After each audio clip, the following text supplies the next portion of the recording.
تە بە سوپاسەوە بەڕێز ئەلەن وەحمیمان لەگەڵایە لە چەمچەماڵەوە کە جێگیری سەرۆکی دامەزراوەی ڤیژنە بۆ لێکۆڵینەوەی استراتیژی. کاک ئەلەن سڵاو لێ بێ، سوپاس کاتی خۆت بە ئێمە بەخشی. بابزانین ئەم دیدارە چەند ڕۆژە خانێت، چەند پانێڵ لە خۆگرێت، چێن ئاوانەی بەشداری لە پانێڵەکەیەکەن، بیرۆکەی بەڕێوەچوونی ئەم پانێڵە لە شاری چەمچەماڵ چۆن سەری هەڵا؟ بەڵێ.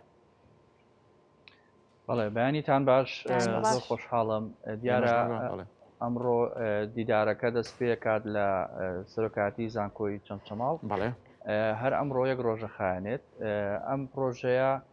ماوەی چەند مانگێک ئێمە لەگەڵ سەرۆکاتی زانکۆی چەرم و گفتوگۆیەکەین، بەڵام بە شێوەیەکی گشتی ئەم پرۆژەیەکی زنجیرەیە لەگەڵ هەموو زانکۆکانی دایک لە قەزاکان لە شارەکانی هەرێمی کوردستان ئەگرێتەوە و پرۆژەکە پێک هاتووە لەوەی کە ئێمە ئەمانەوێت لەگەڵ دامەزراوە خۆجێیەکان پلانێکی استراتیژی بنووسین بۆیان کە بۆ ماوەی 5 بۆ 10 ساڵ سوودی لێ ببینن لەوەی کە چۆن پرۆژەکانی خۆیان دەرفەتەکانی خۆیان بزانن لە قەزاکان و لە ناوچەکانی خۆیان و هەروەها کێشە و ئاڵنگاری و بربەستەکانی خۆشیان بزانن. و ئێمە ئەمڕۆ لەو دیداری کە ڕێکمان خستووە گفتوگۆیەکی کراوەیە و جۆرێکە لە گفتوگۆ و ڕاگۆڕینەوە و دیالۆگ لە نێوان بەرپرسانی باڵای حکوومەت و هەروەها ئاکادیمیەکان و کەسانی پەیوەندیدار وەکو سندیکاکان و ڕێکخراوەکان و هەروەها کۆمپانیەکانیش بۆی کە هەڵسەنگاندنێ بکەن بۆ دۆخی دارایی و ئابووری لە قەزای چەمچەماڵ، هەم کێشەکان باسکەن و هەمە و دەرفەتانەوە و چارەسارانی کە پێویستە کاری لەسەر پێبووی بتواندرێ بۆ ماوەی 10 ساڵی داهاتوو ژێرخانی ئابووری ئەم قەزایە فراوانتر و گەشاوەتر بکرێت. بەڵێ کاتە کاک ئەلند ئەو هۆکار و کێشانەی کە بۆتە هەوێنی ئەوەی کە ئەم دیدارە دروست بێ ئەو کێشانە چین؟ بەڵێ دیارە هەمومان ئاگادارین و لە دوای شەڕی داعشەوە هەرێمی کوردستان لە قەیرانێکی دارایی قوڵایە. حکوومەت هەرێمی کوردستان ناتوانێت بودجەی پێویست بۆ ناوچەکانی هەرێمی کوردستان دابین بکە و هەموو ناوچەکانی هەرێمی کوردستان بەگشتی لە ژێر فشاری بێموچەی و بێبودجەیی و ئەوانەیە بۆیە ناتواندرێ وەکو پێویست کەرتە خزمە گوزاریەکان کەرتە ئابووری و داراییەکان گەشە سەندنی تیا بکرێت. زۆربەی سێکتەرەکان سێرڤیسیانیان نەماوەیان وەستاوە و هەروەها پێویستیەکان پڕ نابنەوە، بۆیە پێویستە لەم دۆخەیە هەندێک موەسسەساتی وەکو دامەزراوی ڤیژن کە خانەیەکی بیرە لەگەڵ زانکۆکان بێن بیر بکەنەوە بەڕاوێژ لەگەڵ بەرپرسانی حکومی و لەگەڵ خەڵکی ناوچەکان تێبگەن چۆن نەکرێت ئێمە لە دۆخێکی لەم جۆرەیە کاکرێ زۆر جار هەرێمی کوردستان ڕوبەڕووی ئەم جۆرە قەیرانانە بێتەوە، پێشتی ژەمە قەیرانی ترمان بینیوە، چۆن نەکرێت ئەم ناوچانە نەوەستن و خەدەمات لەم ناوچانە نەوەستن تەنانەت دەگەر حکوومەت هەرێمی کوردستانیش نەتوانێت وەکو پێویست بوو جیان بۆ دابینکە. باشە ئەمە ئەکرێ ناکرێت بەڵێ بە دڵنیاییەوە ئەکرێت. بەڵێ کەواتە کاک ئەلەند لە دیدارەکەی ئەمڕۆیە باس لە ڕەوشی ئێستای کەرتە ئابوووریەکان و بەهێزکردنی ژێرخانی ئابووری چەمچەماڵەکرێت کە ئەمەش بابەتێکی گرنگە؟ بەڵێ ئەمڕۆ لە دیدارەکەی کە لە زانکۆی چەرم و بەڕێوە چێ سەبارەت بە کەرتە ئابوووریەکانی قەزای چەمچەماڵ چەند سێکتەرێک هەڵبژێردراوە. دیارە ڕاستە زۆر بواری تر هەن کە جێی ئیتیمامات و گرنگین وەکو بواری پەروەردە، بواری تەندروستی، بوارە کۆمەڵایەتەکان، بەڵام ئێمە ئەمڕۆ توانین لەم دیدارە تەنها چاومان لەسەر کەرتە ئابوووریەکان بێ کە گرنگترینیان کەرتی گەشت و گوزارە و کەرتی کشت و کاڵە و کەرتی بازرگانی و پیشەسازیە و هەروەها کەرتی وەبەرهێنان و هەلیکارە. ئەم شەش لایەنێ ئابوووریەمان ڕەچاو کردووە و سێ پانێڵ بەڕێوە چێت لە نێو سێ پانێڵەکەیە فۆکەس لەسەر ئەم بوارە گرنگانەیە کە خۆشبەختانە چەمچەماڵ لە زۆربەی ئەم بوارانە زۆر دەوڵەمەنە ئەگەر چی نەتواندراوە وەکو پێویست ئیسtisماراتی تیا بکرێ، بەڵام ئێمە ئەمڕۆ بۆیە ئەم دیدارە ڕێگەخێن لەگەڵ زانکۆی چەرم بۆی کە بتوانین لەگەڵ ئیداری خۆجێی قەزاکەیە ئەو دەرفەتانە بدۆزینەوە و هەمومان بەیەکەوە هانی حکوومەت هەرێمی کوردستان و هانی ئیدارەی قەزاکە خۆشی بین کە ئاکرێن دەرفەتانە لەبەر چاو بگیرێن بۆ 5 ساڵی داهاتوو و وان لێ بکرێت کە گەشەی زیاتریان پێ بدرێەوە ببن بە سەرچاوی داهات بۆ ناوچەکە. واتە ئەو پانەڵانی کە لەم دیدارە بەڕێواچێ تەواوی ئەو زانیاریانی تەواوی ئەو واتە چارەسەری کێشەکان باس دەکرێت لێرە بۆ 5 ساڵی داهاتوو دەبێت دوای ئەوە پلانێکی دیکە هەیە چۆن دەبێت؟ بەڵێ هەموو لایەگەزانن کە ئێمە لە بەردەم پێگەێنانی پەرلەمانی نوێی کوردستان و لە بەردەم پێگەێنانی حکوومەت و کابینەی تازە حکوومەت یاریمی کوردستانی ئەم حکوومەت و پەرلەمانە نوێیە کە کاتێک دێتە سەردەسەڵات و کارکردن زۆر گرنگە پلانی استراتیژی ناوچەکان ببینێت چکە ئەو بەڕێزەی کە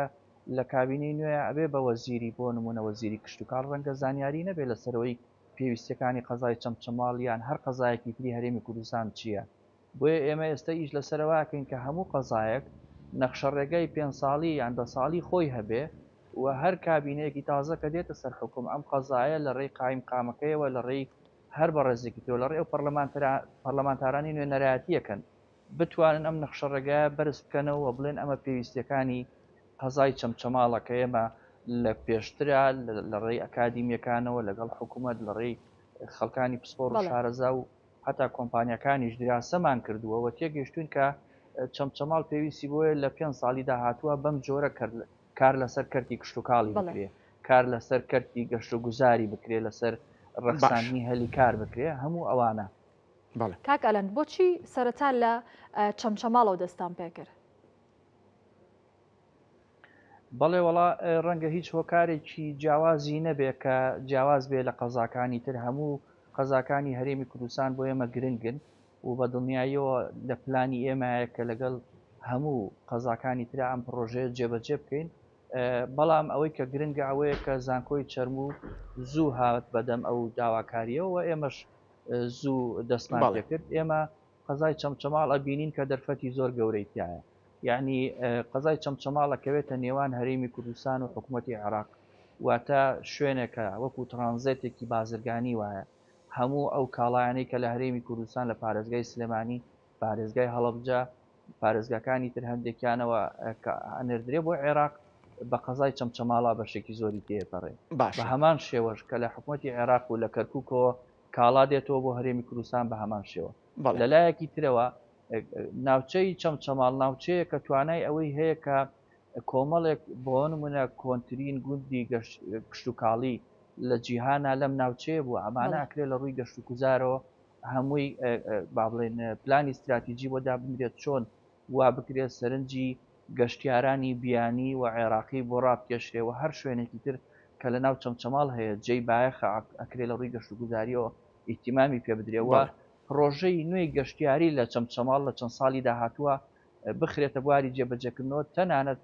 زۆر کەس پێیان وایە کە پرۆژەی گەشتیاری تەنها لە نزیک ئاوەکانەکرێ بەس لە ڕاستی ئەوان نییە یعنی ئێمە بینین لە وڵاتانی عەربی لە کەنداوە بینین کە لە بیابانەکانە پرۆژەی گەشتیاریەکرێ بۆیە دەرفەتی گەشتیاری بە دڵنیاییەوە لە هەموو ناوچەیەکی هەرێمی کوردستان هەیە بە قەزای چەمچەماڵی شۆکە کە دەرفەتی زۆر باشی تایە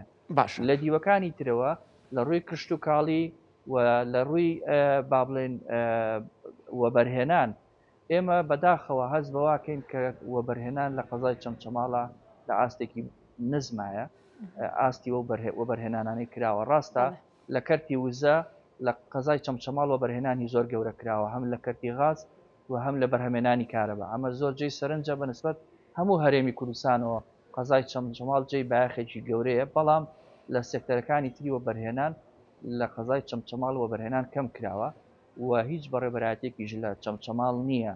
کە نوێنەرایەتی وەبەرهێنان کاتیان فەرعێکی ئەوان بێ بۆیە ئەمانە هەموو ئەو بابەتانن کە ئەمڕۆ لێرە لە گفتوگۆی لەسەرەکرێت کە چۆن لە داهاتووە وا بکرێت سەرنجی وەبەرهێنەران بخرێتە سەرم قەزایانە چ قەزای چەمچەماڵ بە یا هەر قەزایەکی تری هەرێمی کوردستان بۆی کە وەبەرهێنەران بێن لێرەش ئیسtisماراتی خۆیان بکەن و سەماکانیان بەگەڕکەن. باشە کاک ئەلەند زانیمان کە بە ناوچەیەکی گرنگ و استراتیژی دارێت چەمچەماڵ وەک بەڕێژوتە وەک ترانزیت تێشی بازرگانی تەنانەت وەبەرهێنان لەوێ کەمە بەڵام ئەوەی کە ئەزانین چەمچەماڵ بە غاز و نەوت دەوڵەمەنە بە تایبەتی غاستەنانەت دەنگۆی ئەوە هەیە یان بیر لەوە کراوەتەوە کە بەشی غاز و نەوتیش لە زانکۆی چەرموو بکرێتەوە پرسیارەکەی من بە دیاری کراوی کەواتە ئەوەیە تا چەند گرنگە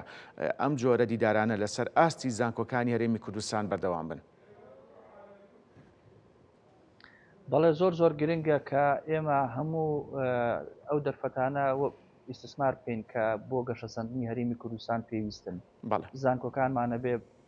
کاری زۆر جدی لەسەر ئەمە بکەن و هەموو ڕۆژێک ئیڤنت و کۆنفرانسی گەورە بکرێت بۆی کە ئێمە چۆن لەو قۆناغی ڕابردوو تێپەڕین لە قۆناغی قەیرانی دارایی لە قۆناغی شەڕی داعش لە قۆناغی شەڕی ناوخۆ ئێمە ئەو مەرحەلانە ئەبێ بەجێبێڵین هەڵبەت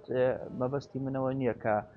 ئێمە ناکرێت بیر لە ڕابردوو بکەینەوە هەمیشا بێ ڕابردوومان لەبیر بێ بۆی کە داهاتوێکی باشتر و گەشەسەندوترمان هەبێ بەڵام لە واقعا ئێمە نابێ هەر تەنها خەریکی بۆڵە بۆڵ بین ئەبێت بیر لۆ بکەینەوەکەیتر چی بکەین بۆ هەرێمی کوردستان بۆ وڵاتەکەی خۆمان چۆن لە ڕووی ئابوووریەوە گەشەسەندنی چینەوەی ڕۆبات چۆن ئێمە هەموو جارێک ئەبیستین لە ئەجنەبیەکان کاڵێن هەرێمی کوردستان ناوچەیەکی گەشەسەندووی دیموکراسیە حەقی خۆیەتی کە لەمە دو ئێمە هەر لە مەسلەی دیموکراسیا نەوەستین بە بەراورد بە ناوچەکانی تری عێراق ئەبێ مەسلەی ئابووری و گەشەسەندن و پێشکەوتنی هەرێمی کوردستان ببێ بە شتێکە لە هەموو جیهان هەوڵبین جێی سەرنج بێت بەڵێ کاک ئەلەند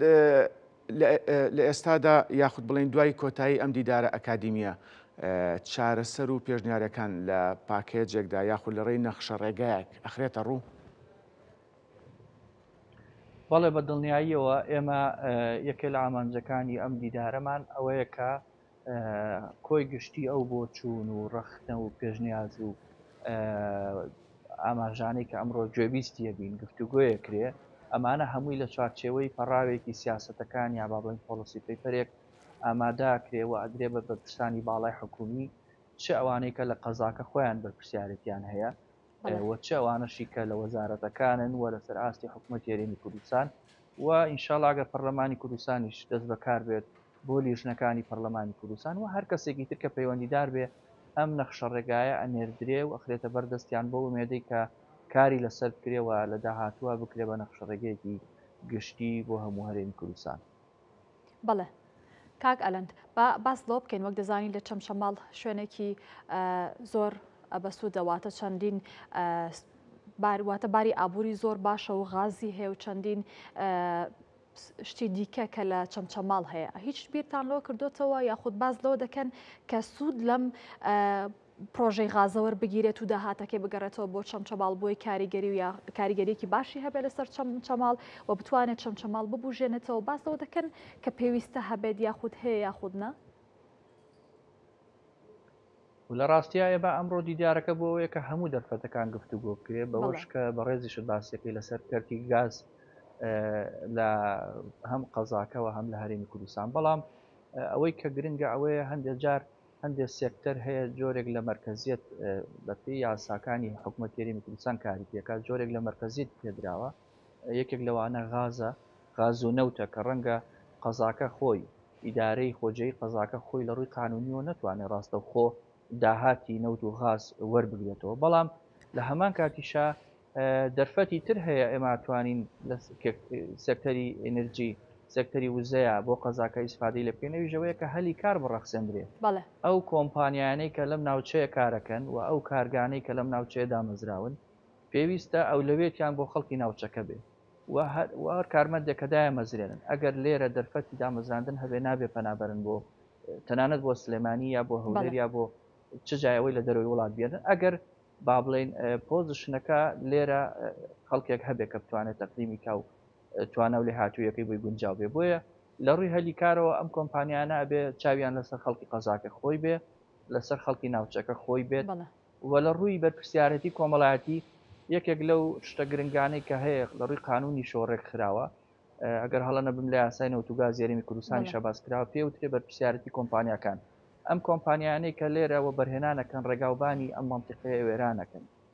دووکەڵەکەن بە ناو ژینگەی ئەم ناوچەیە بۆیە یەکێ لە بەرپرسیارەتە کۆمەڵاتەکانیانەوەیە کابێ بەشدار بن لە ئاوادانکردنەوەی ئەم ناوچەیە